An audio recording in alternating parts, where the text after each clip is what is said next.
La técnica de auscultación presente es para medir la presión sobre el paciente. Para esto el paciente tendrá que estar sentado, no tendrá que haber comido en un buen tiempo y tendrá que tener el brazo sobre la mesa. Entonces procederé a poner el esfigmomanómetro.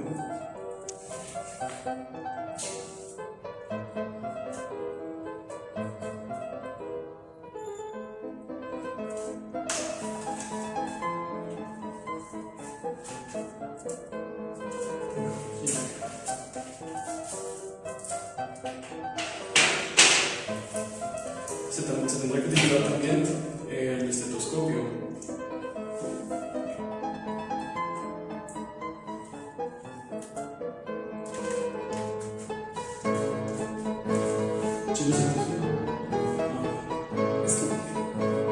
Entonces, este medidor estará aquí bien calibrado.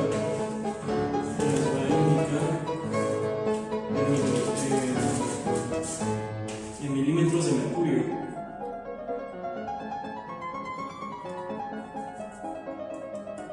Sí. Entonces, tendremos que cerrar aquí en la válvula y presionar hasta que cierre hasta el 100, hasta 150.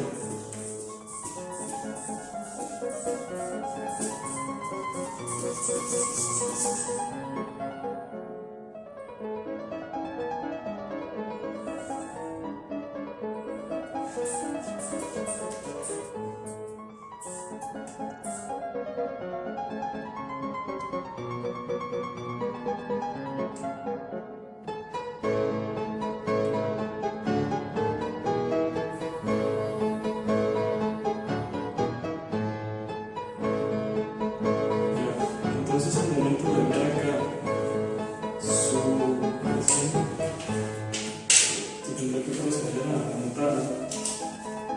En el caso del paciente son 110 sobre 80 milímetros de mercurio.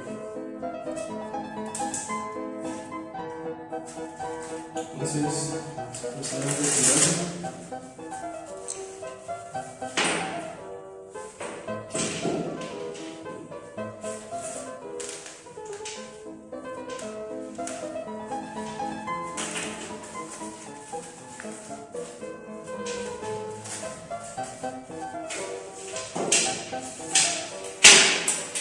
Muchas gracias. A usted, doctor.